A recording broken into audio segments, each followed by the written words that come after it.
You're listening to How to 20-something, the only podcast that helps both men and women navigate their 20s and learn how to adult across all aspects of their lives. We're going to be focusing on career, relationships, finances, fitness, nutrition, and all of the common challenges and obstacles a typical 20-something will face in this post-college life and what to do about it. I'm your host, Jess Diamond, and I am the CEO and founder of Jess Diamond Coaching, where I help young professionals get their shit together, gain their confidence, and own their life. No one prepares you for this adulting world, so allow me to help you feel like you are no longer a chicken running around with its head cut off, and that you actually know what the hell is going on and what your next step to take is. Welcome to How to 20-something.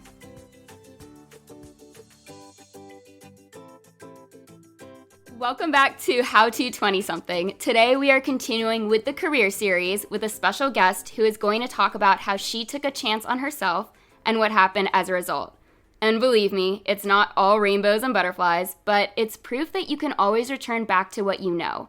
You're never going to regret your decision to try something new, whether it worked out in the way you hoped it would or not.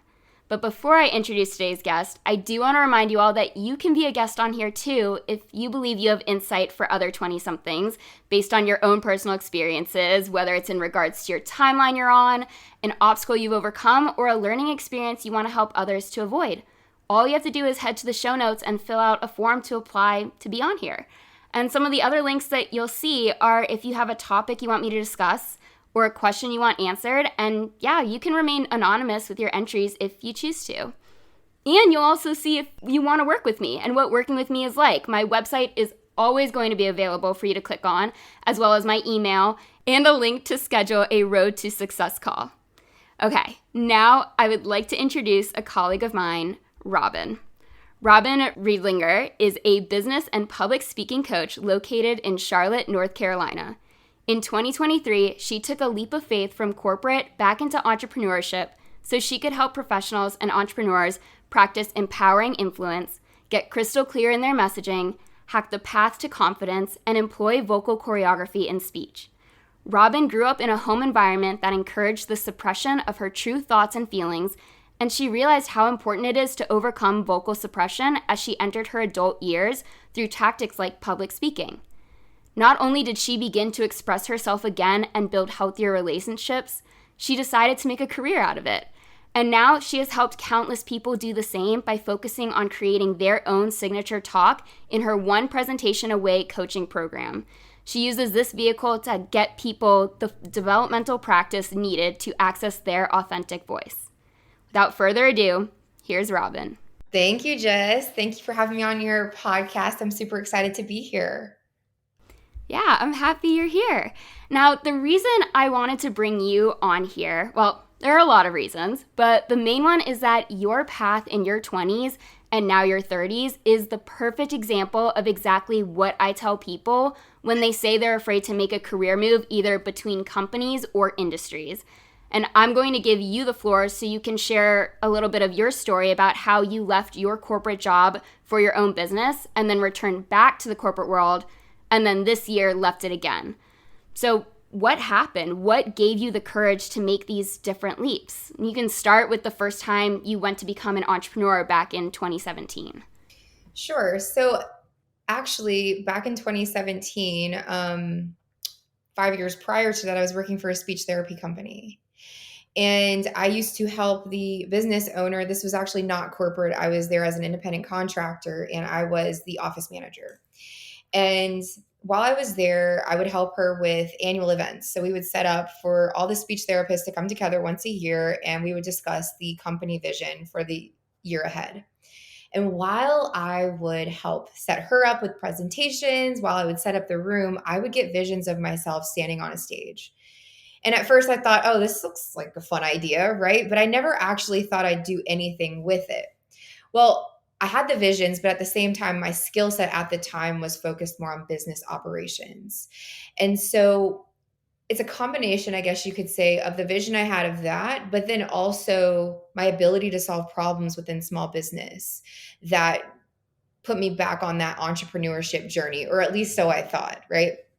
So I actually built a network of people around business operations specifically. It wasn't speech at the time or anything related to public speaking. And I started building up, I guess you could say I was in this business complex, and I just started building friendships and relationships. And when it came time for me to leave her company to move on to bigger and better things, I immediately ran into my first client. He gave me my first opportunity, and it was amazing. It was amazing. It was a great learning opportunity. It was like 90 days where he just let me practice on him, I guess you could say. That's interesting. I didn't realize you had like the speech therapy part, because that underlying, even though you weren't active, like you weren't the speech therapist, you were still dealing with all of the words and pronunciations of things and phonetic language that of the people coming in. And it, in a way, like underlying helped you get to where you're at now to be able to help other people. It's like one of those skills, the hidden things that the universe needed you to go on this path and be working in this with this company as an independent contractor to then be able to translate it into what you wanted to be doing. And it was giving you some kind of experience of helping people set up their own speaking events and having people take the floor, and you seeing that vision within yourself. So I love how all of that was so underlying hidden messages that brought you to where you're at now. So I'll let you continue what your story is of what happened after the 90-day exciting client moment. Because I know the first client is always so exciting. It's always there. It always seems so easy, and it gives you that hope. And it's not always like that. Not every client is going to be that quick and that responsive and that easy to come by. And it's actually much more of a battle to get to where you want to go and help as many people as you want to help. So please continue your story. Sure. So yes, I transitioned from working there, and I just want to clarify, I was exposed to the field, but I wasn't working in the field. So I was exposed to speech therapists who were actually helping children. It was pediatric specifically. And these were children with autism and speaking disorders, or like they were trying to develop their motor skills. So it was a very interesting exposure, I guess you could say. And then what I ended up doing for her, which is what got me that initial contract, was I built out her operations. I came up with an operations manual, process and procedure manual, because what I realized is these ladies are out in the field and I'm not always able to answer questions. And so I pulled together a solution. And that's where I got the first 90-day contract, which then led to, I actually had 2 other contracts that year. I had a full-time salary. And then it was, unfortunately, I had been in an on and off relationship for about 3 years that was really toxic. And as much as I wanted to pour into my business and do all of that, it was very difficult to do while not only trying to manage that relationship and navigate that relationship, but also heal from the relationship. And so my only option at that time, and I didn't want to do it at all, was to put my resume out there. I literally promised myself I would never, ever, ever need a resume again. But unfortunately, it was too much to handle at one time. And I didn't really know what I was doing. And so I put my resume out there, and within like 24 hours, I got a proposal for Duke Energy. And so that's where I went back. That's actually my first time ever being in corporate. So were you working full time as an independent contractor, and then it like tapered off? I just want to make sure I have that right. It tapered off, and then you were like, okay, this isn't 100% it yet. This isn't my time to do this yet. I need the stability of the corporate job. Is that the correct timeline that things went? Yeah, I would say that's about right, because as you know, being an entrepreneur, doing it by yourself is pretty volatile. And if you don't have the skills, like the sales skills, if you don't have the network just yet, or if you're not quite clear on what this path is presenting to you, then inevitably it's going to be a rocky road. And so the best thing I could do was definitely get that stability. Otherwise, I was going to be in the hole. Yeah. So what was it like coming to the conclusion that this wasn't your time yet to venture off on your own and to return to the stability of full-time work, but this time it's in the corporate world? I would say it's the equivalent of a heartbreak. Wow. It was a devastating transition for me to go back into a job. I didn't want to do that. I had a taste of freedom. I had a taste of freedom, and don't get me wrong, the taxes definitely come and get you, that kind of takes from it a little bit. But I was running my own schedule. I was doing my own thing. I wasn't being managed by anyone. And to have that definitely taken from you. I mean, in a corporate world, it's not your schedule. It's not your pace. It's not your work. I mean, it becomes your work eventually, but it's still not, it's not the vision. Right. And so I would say it's like that. And another way to put it, I wrote this down, is it's kind of like moving back in with your parents after you've tried to go out on your own. It's not a fun feeling, right? I've never personally had to do that, but I think that's the best example to provide that would, make the most sense to 20 somethings, right? Is picture moving out and then, and then for whatever reason, you're just not able to make it and you have to go back home. Ugh. Yeah, it's defeating. It was like you knew you want to do this. You know the big picture is there, but you just don't have the means or the resources to get you there yet. So you have to return to stability. It's like that's in order to like your dream's not going to die. It's just not the time right now. Yep. It's like being benched. Yeah. Like you just got to wait and patience is a tough skill to learn, especially when you have this fire in your belly telling you like you're destined for bigger and better things, but your logical brain is like, hold on, you're not there quite yet. You're almost there, but just not yet. Exactly. What would you what would you say was your biggest fear that you had when leaving the independent contracting full-time job to go back to be an entrepreneur and then right now, or I guess this year, leaving your corporate job and to be the entrepreneur again? Okay, so I would say what scared me, I'm not really big on fear. So it might be a different emotion that we target. But what I felt or was observing instead was there is this window of opportunity, right? There's a window of opportunity that's presenting itself to me right now. I have the right people around me. I've got mentors. In fact, all of Duke Energy is moving into this new building. They actually did the week that I was leaving, they were all moving into the building.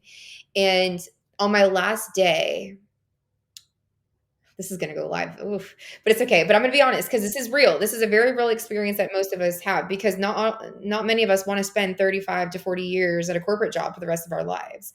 And so on my very last day, as I'm over here preparing to leave and take this leap of faith, if you will, I'm observing a coworker of mine celebrate his 35-year anniversary with the company. And all I know is as I'm looking at him and I'm considering this path, I don't want to be at this company for 35 years. So the only fear I really had, if we're going to speak to fear at all, is if I don't leave right now for this during this window of opportunity, I don't know when it's going to present itself again to me. Yeah, that is a different type of fear.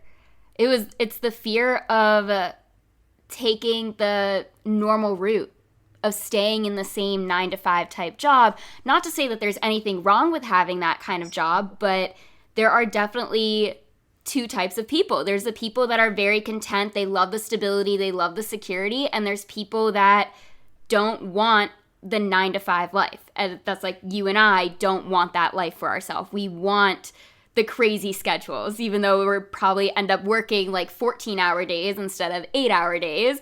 But it's worth it to us because it's our own time and we get to choose how we use it. Again, not to say that there's anything wrong with it's not even taking the easy way out. It's taking a very responsible way out. It's a very stable and secure route that you know is going to hold you and allow you to travel and allow you to go and do other things, which is a big message I like to tell people of your job. If you don't want the entrepreneur world, it should be keeping you mentally and financially stable so that you can explore other parts of your life and other things that light you up and make you feel good and allow you to enjoy your life. So it's interesting that this is the fear that you had. It wasn't about leaving your job to work for yourself. It was about staying in your job and not working for yourself. girl, you better go. That's all I know. Like, I talked about it for so long. I was like, if we don't get out of here and we don't get out of here soon, like, I'm probably going to blow up. Like, I just knew that for like what I mean, like internally, because I have that fire and I have to get out and I have to do more in the world. And I was so contained. Like, it's one of those things where I can be pretty energetic and pretty loud, and it's not always welcomed. Don't get me wrong. They appreciate it when it's no longer there. They do. They really do. Because they're like, we're going to miss you, Robyn, all your positive energy. But really, it was like almost suffocating to stay. And so I thought like my spirit was going to essentially die if I stayed. I did not care. My risk tolerance is pretty high. I did not care that I was leaving the stability at this time. It was more worth it to honor myself and go do this thing than to stay there because it feels comfortable, you know? Yeah, you don't grow where you're comfortable, especially when you know what else is out there for yourself. And how would you say you navigated these very different transitions? Because you went through 3 or maybe even 4 very different phases of your life from over the last several years, if not like over the last decade. That how did you explore these different things? How did you navigate it? Time, preparation, and support.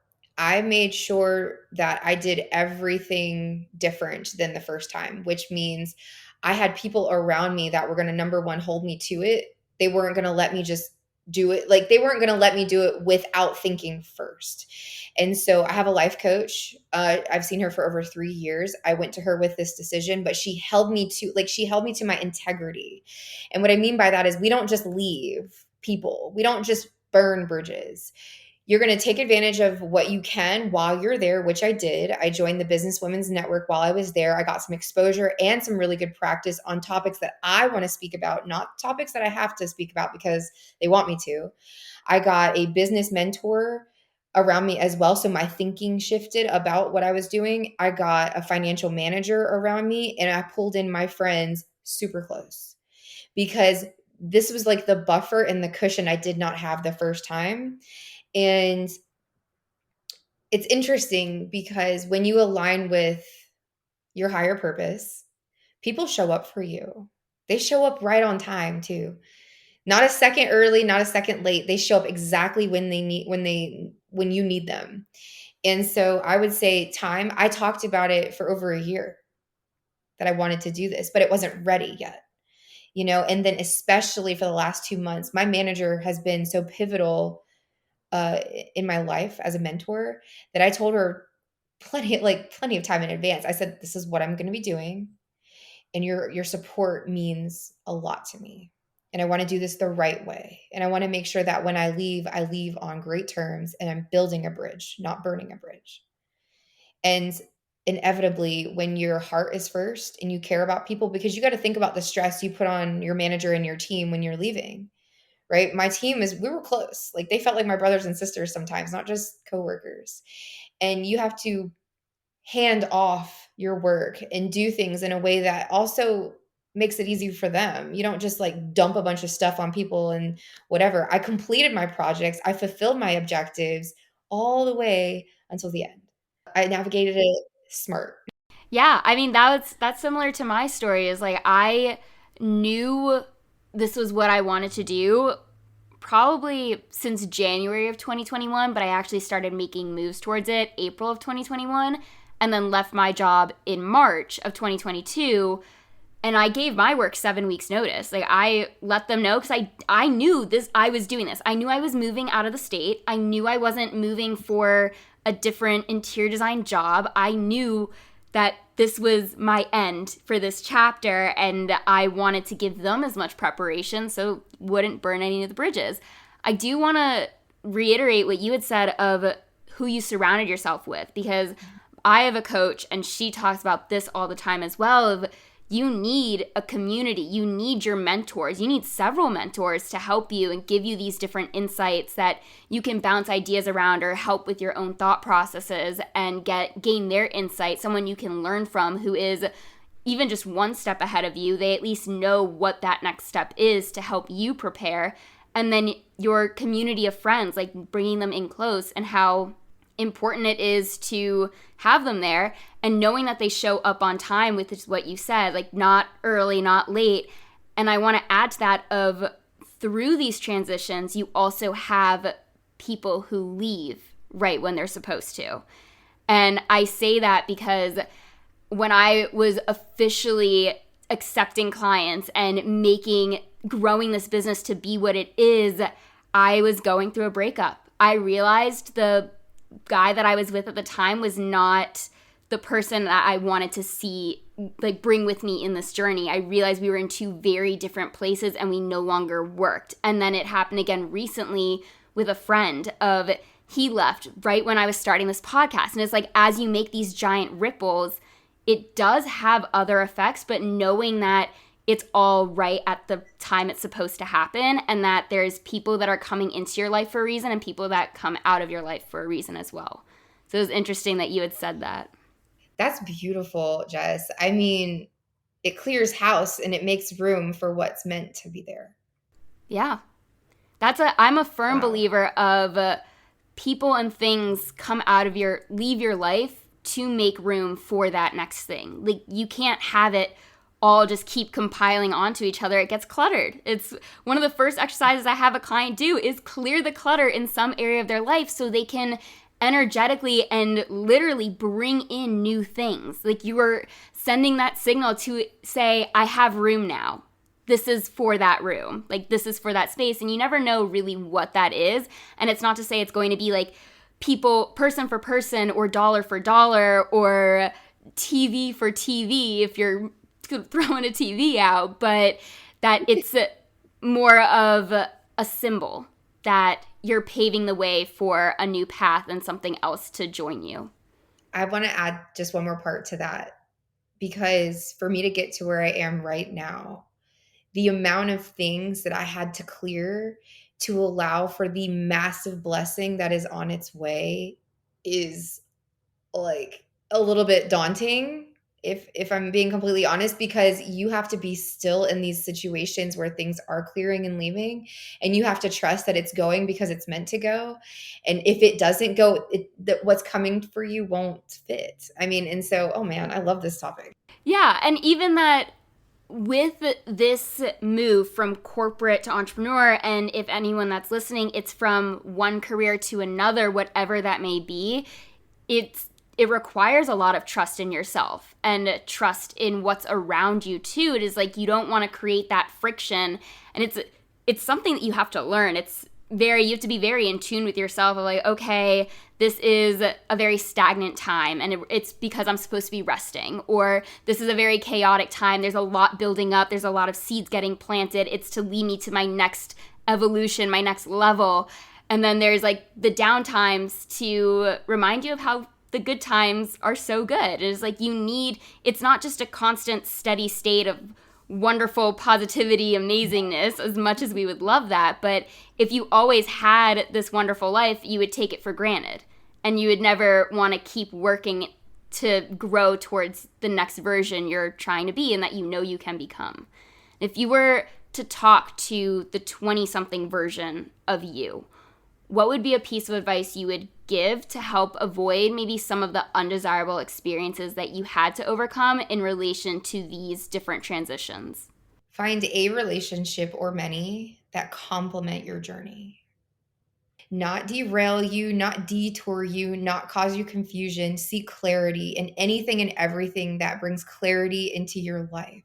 I love that, because through my own journey, like, I've had people come and go, and the people that have stuck around, and even the people that I don't come into contact with as much and have reached out whenever they see me doing something, it means so much. It just shows that additional supportive people are watching me. They're rooting me on. They're wanting me to succeed as much as I am. And it's so reassuring to know I'm not alone in this journey, and that I've made really good friendships along the way that I don't take for granted and that I value so much. We live in a world where a lot of people play the victim in their lives. And anytime we take on the role of victim, we have a hard time cheering others on. and helping them grow, or being able to, sit back, observe, and watch and support the growth, right? Because you're somewhere blaming somebody for your situation. And so you want to get to a place where things happen in our lives, right? Like things happen, and we make mistakes, we mess up, we make the wrong decisions, we choose the wrong people, but it's not to stay there. You have to trace back to the moment that you made the decision that got you into the situation, because there's nothing worse than like holding back your joy for another person and their success. There is nothing worse when you watch somebody else doing well and you can't give importance to that person as they're doing well. It's a tough place to be, Mm-hmm. Yeah. I mean, recently, one of my friends just signed her first personal training client, and I do personal training as well. She's going to the gym that I work at, and instead of being like victim-wise of, I should have gotten that client, like something more negative, I was immediately, it was like, download this, have her sign this. I sent her the contract I send my clients. Like, I told her everything that I know so that she could be successful in her own business that she's now creating, and things that can now be tax deductible, and just giving her that insight that I learned along the way myself, and I can pour into her to help her succeed as well. Like, as I go up, I'm going to bring her up with me, and as I see her go up, I'm going to cheer her on. It's not out of spite. She's not a competition. I'm rooting for her and her happiness just as much as I'm rooting for my own. All right, I want to fast forward to this year, because you went from the full-time independent contractors we've already discussed, and then you went to Duke Energy with a full-time job, and now you've left Duke, which you've brought up as well. You basically have broken ties with a job to pursue your passion of helping other professionals and entrepreneurs find their voice. What do you feel you've done differently this time to guide this decision and the success behind this decision? I would say, instead of taking a leap of faith, really, and just hoping I'm caught or I catch myself, I built a bridge. I mean, I really did. And that means I actually sat down, thought about it, planned for it, had my key players set up around me, because what I didn't want was to make this transition traumatic for me. Changing careers, changing relationships, moving. These are really big things, like big life events that if you're not really thinking about it, or if you're winging it, you risk it. It doesn't happen for everybody, but you definitely risk traumatizing yourself a little bit. And I just want to encourage people that, let people know that you don't have to go so drastic with the change. Just anticipate it, plan for it, and build a bridge to it. Like, essentially, we're building our lives, creating our lives, not snapping our fingers and getting a life. Like, it doesn't quite work like that. So I would say the biggest difference is I sat back and I actually thought about it. And I built that relationship with myself. So I felt good about what I was doing. I followed my gut too. Like, if at any point it felt wrong, or if I felt like I was about to do something impulsive, I called my life coach. I leaned on the people I needed to lean on to make sure that I stayed true to the path, because I have my own impulsive behaviors too, especially when you want to get out there and you just want to do it, but it wasn't the right time, so I was very cautious and I planned for it. Yeah.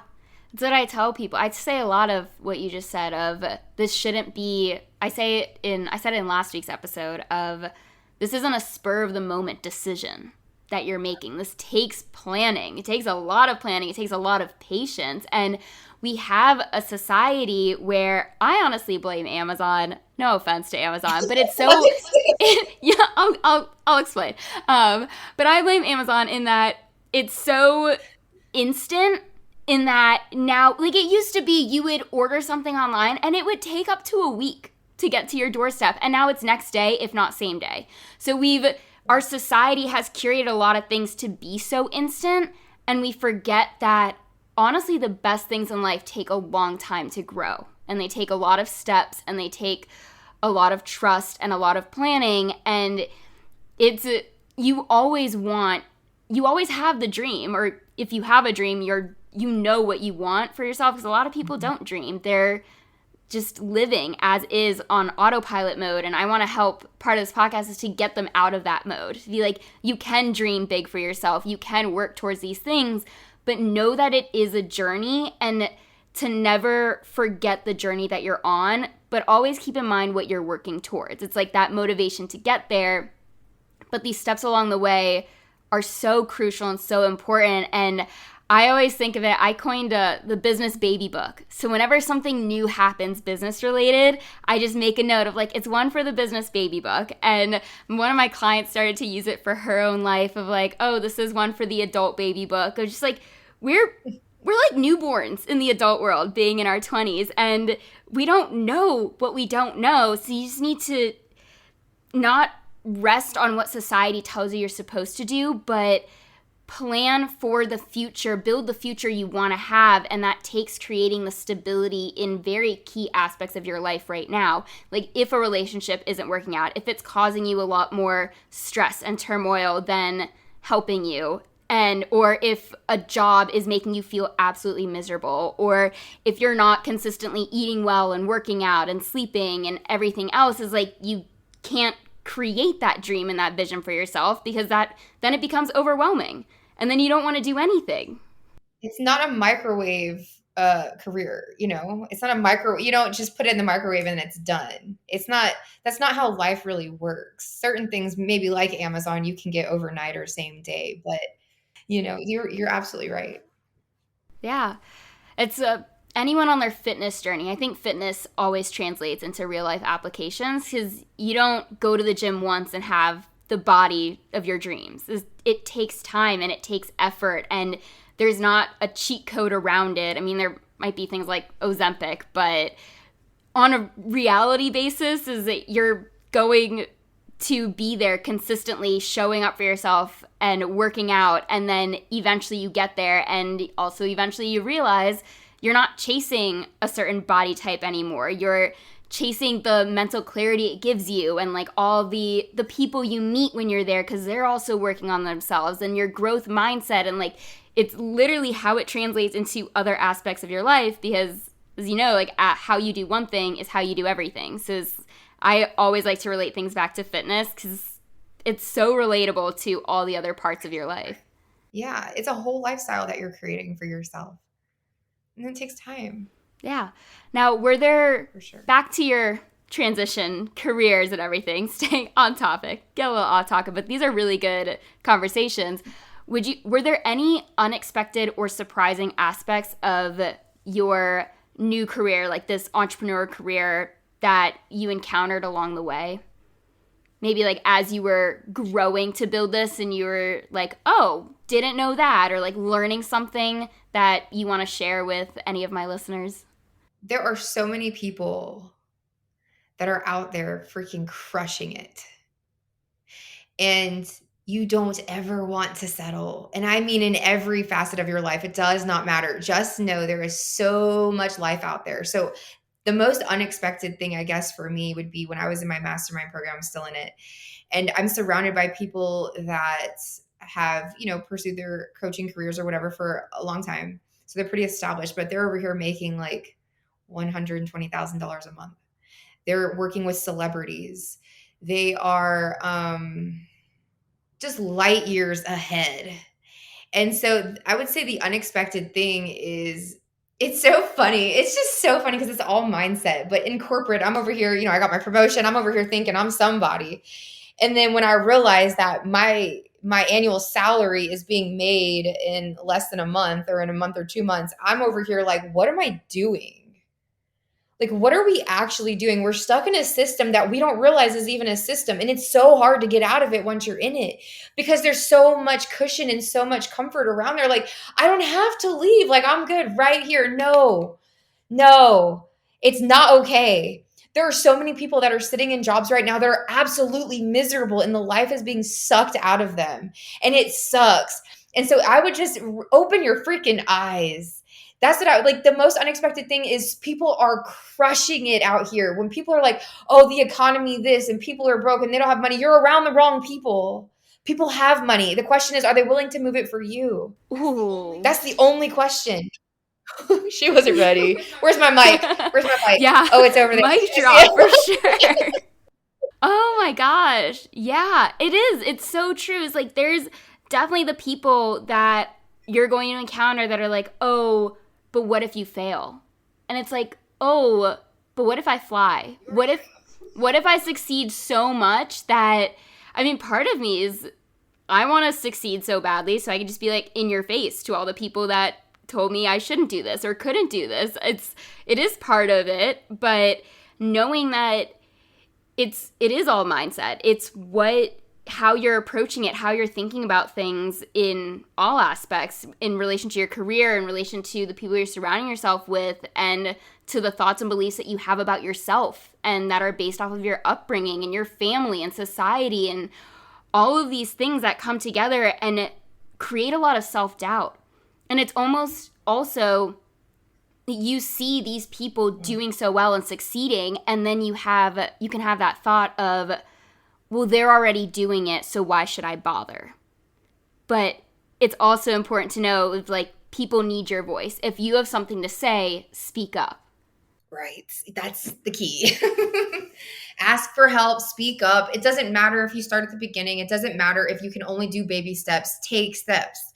Don't just sit there and watch. That's when you get angry. And that's when you build resentment towards other people who are doing the thing that you're not doing. And so, like, I've been surrounded by people who, as soon as I started taking actions, like, I'm very persistent. It's really hard to knock me down. Like, there's not many things in life that can knock me. I've been knocked down and I've stood back up, and you build that confidence. And it's just, and then you make better decisions from that point forward, right? You have to learn the lesson. Otherwise, you're just going to repeat patterns.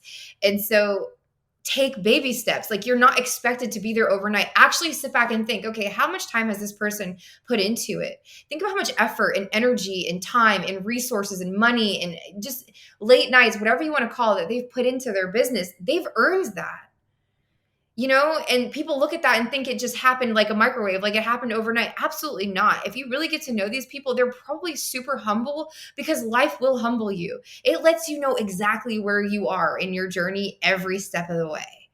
And it just it puts you in this mindset where it's a game. And it's only a losing game if you stop playing.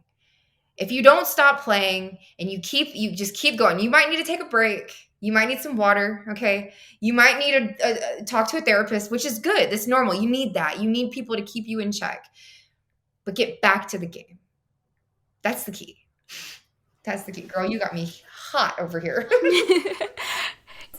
Okay, how would you say changing careers has impacted your overall satisfaction and fulfillment in your professional life and as well as your personal life? Because they go very hand in hand when you're an entrepreneur, of like, this is your life. This is who you are. It is your name, your brand. It's who, like, people come to you for you kind of thing. So how has changing, making this career move impacted that? It's been a compound effect for me. Every job I had, every situation I was in has compounded into the place I'm at right now. And I can literally see and pull from each one of my experiences, almost using them as an art and putting them into where I'm at right now. So even at Duke Energy, I was a facilitator. I used to facilitate workshops, and it's a male dominated industry, right? It's utility. And so at first, workshops were tricky because here's Robyn. Like, who's Robyn? She's like this girl, right? She's a female. And she's about to, I have an hour to get them. I have an end goal. I have to complete a process by the time, this time is up. And people, will and can leave if they don't feel like they're, receiving or adding value.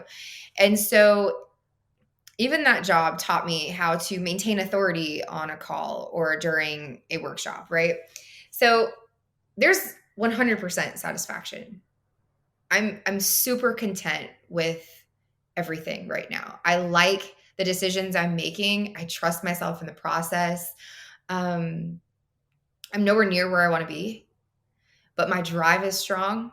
And I like the new visions that I'm getting for my future, because those are like my lighthouse and my guiding lamp. My North Star are the visions that I get as I continue to take the steps and more doors open. So your question was about satisfaction, right? Like, how is this decision to leave the stability of the corporate world and move into pursuing your business impacted your overall satisfaction and fulfillment? you remember what I told you earlier where I said getting back into a job felt like the equivalent of a heartbreak? Yeah. I would say this is like having the romance of my life. Yeah. No, I say it was like it's and it's what it's gonna lead me into our final question, but is that when you find what fulfills you, when you find your passion, it feels like someone is hugging your heart at all times. Whereas I've been through a heartbreak, it's like your heart falls apart. It hurts. And then this is that complete opposite feeling. It makes sense. So like it has so much warmth and love, and you feel like it's growing in size every time you're doing what you're supposed to be doing.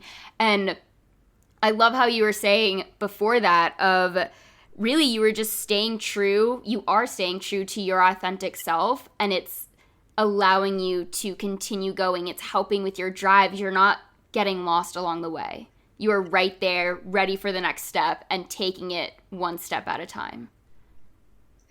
Exactly. Yeah. So it requires a lot of resiliency for you to return back to a lifestyle that you know is not for you, and then to make that move again. We'll say like move out of your parents' house again, be on your own, and work to thrive and have this vision for yourself.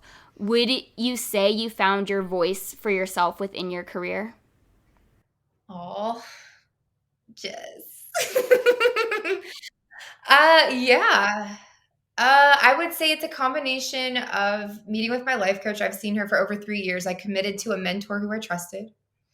And it was the ability it was talk therapy. Anything I was experiencing, we talked about, and it was a safe environment to do that. So I addressed more the personal stuff, but then the different opportunities, facilitating, speaking in corporate, even doing free coaching for like a year, group coaching, and then some one-on-one stuff where I could actually like switch perspective and understand what it feels like to be in somebody else's shoes. All of them, all of the tools that I used for myself and helped others helped me find my voice. And it's such an interesting process when you come into this gift that we all have called our voice, right? Like it's a gift. And not everybody knows how to use it. Some people are afraid to use it. Some people don't know where to use it because there have been either consequences in the past for using it, or it was never truly welcomed. So, yeah, I mean, I think every opportunity. Oh, another one, hard conversations. Here's the thing. You know how you mentioned earlier about patience? Like you ask for patience, right? Let's say, God, I just need more patience. Well, you don't get patience. You get the lessons and the obstacles that lead you to patience, right? And then you become patient. Yes. I said, I want to actually, it's stuck here on my wall because I have dry erase wall and I'm not able to erase it. It's stuck on there. My goal is to help people discover their authentic voice. And so that way we can spread more positive influence in the world like wildfire.